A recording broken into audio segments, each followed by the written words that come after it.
పైన కేసులు పెట్టి వేధించడం ఎంతవరకు సబబని అడుగుతున్నా.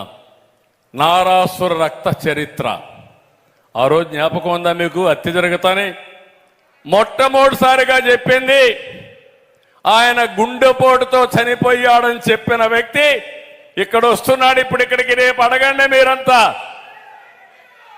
నువ్వు చెప్పావా లేదా ఆ రోజు గుండెపోటని? అది గొడ్డలి పోటని తేలింది. గుండెపోటని ఎట్ట చెప్పావు అంటే ముందుగానే ఆ కుట్రలో ఈయన కూడా భాగస్వామ్యమని ఈజీగా అర్థమయ్యే పరిస్థితికి వచ్చింది. ఇంకో పక్క మీరు ఒకటి అడుగుతున్నాను, ఇంకొక చెల్లెలు షర్మిల పరిస్థితి ఏం తమ్ముళ్ళు? ఆవిడ చూశారు, పాపం ఆవిడకి ఆస్తిలో వాటా ఇవ్వాల, ప్యాలెస్ రాజకీయాలు జరిగాయి. ఇంకో పక్క ఆవిడ కూడా ఇప్పుడు ఒక పార్టీలో చేరింది, ఒక పార్టీ అధ్యక్షురాలు. నేనేం మాట్లాడను. వాళ్ళ అన్నపై నుండే కోపంతో ఆవిడ మనల్ని కూడా విమర్శిస్తూ ఉంది. నాకేం బాధ లేదు, మీరు విమర్శిస్తే నేను సమాధానం చెప్పుకునే సమర్థత మాకుంది, తెలుగుదేశం పార్టీకి ఉంది. ఆ విషయం ఆవిడ కూడా గుర్తుపెట్టుకోవాలి. కానీ ఇక్కడ మీరు చూస్తే సొంత చెల్లెల్ని ఎన్నికల ముందు పాదయాత్ర చేయించి ఊరూరు తిప్పి ఎట్లా ఉపయోగించుకున్నాడో మీరు చూశారు. అంటే టిష్యూ పేపర్ బాత్రూమ్ మారిగా వాడుకొని ఈ అమ్మాయి ఆ టిష్యూ పేపర్ బారేసినట్టు ఇప్పుడు చెల్లెలు వదిలేసే పరిస్థితికి వచ్చాడు. ఏమి న్యాయమో నాకైతే అర్థం కాలేదు. అందరితో పర్వాలేదు, కుటుంబాల్లో తగరాదులు వస్తాయి, నేను ఎక్కడ తప్పుపట్టను. కుటుంబాల్లో తగరాదు వచ్చినా మీరు ఒక్క విషయం గుర్తుపెట్టుకోవాలి, సోషల్ మీడియాలో ఆవిడ నీ పైన పోరాడుతుందని ఆమె పుట్టిక పైన కూడా నీచంగా మాట్లాడావు. నీ సోదరి, నీ తల్లి, ఒక తల్లి ఒక మగబిడ్డనే ఒక ఆడబిడ్డను ఇచ్చేస్తే నీ సొంత చెల్లి ఎక్కడ ఆవిడ పుట్టుకను కూడా నీచంగా చిత్రీకరిస్తా ఉంటే నీ తల్లికి అవమానం కాదా? నీ కన్న తల్లికి అవమానం కాదా? కనీసం ఖండం చేశారా మీరు? సరే, నన్ను తిట్టాడు, పవన్ కళ్యాణ్ తిట్టాడు, మన ఆడవాళ్ళు తిట్టారు. కడాన పవన్ కళ్యాణ్ అన్నాడు, ఒకటే మాట అన్నాడు భరించలేక మొన్న మీటింగ్లో, అవునయ్యా నాకు 3 పెళ్ళాలు ఉన్నారు, నువ్వు 4వ పెళ్ళాగా రమ్మన్నాడు. దాంతో వీళ్ళు పీక్కుంటున్నారు, ఏం చేయాలో అర్థం కాకుండా. కనీస సాంప్రదాయాలు రాజకీయాల్లో విలువలు లేవా అని అడుగుతున్నా. అంటే ఇంత దగాకోరు రాజకీయాలు, నీచమైన రాజకీయాలు, ఇవన్నీ చూస్తే చాలా బాధేస్తుంది. అందుకనే మీరందరూ కూడా గుర్తుపెట్టుకోవాల్సింది, ఒక నేరస్తులు,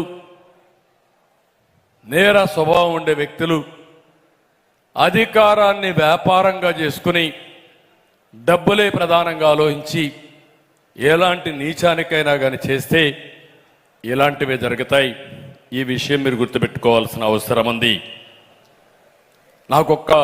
నిన్న ఒక అతను హైదరాబాద్లో తెలంగాణ అతను ఒకసారి మాట్లాడితే నాకు చాలా బాధేసింది. ఏంట్రా ఈ రాష్ట్రం అని. సార్, హైదరాబాద్ అంతా మీ వల్లనే వచ్చింది, సైబరాబాద్ మీరు నిర్మాణం చేశారు, బ్రహ్మాండమైన ఎకోసిస్టమ్ ఇచ్చారు. ఈరోజు ఏ మారుమూలకు పోయినా ఆ అభివృద్ధికి మీరే కారణమని మనస్సాక్షిగా అందరూ ఒప్పుకుంటున్నారు. నేను నిన్న మొన్న ఆంధ్రాకి పోయాను. ఒక 2-3 రోజులు ఏదో మా స్నేహితుడు పెళ్ళుంటే పోతే తిరిగి వస్తా ఉంటే నేను ఒక హోటల్ దగ్గర నిలబడి ఎట్లుందో కనుక్కున్నాను. కనుక్కుంటే ఒక వ్యక్తి అక్కడికి వచ్చి,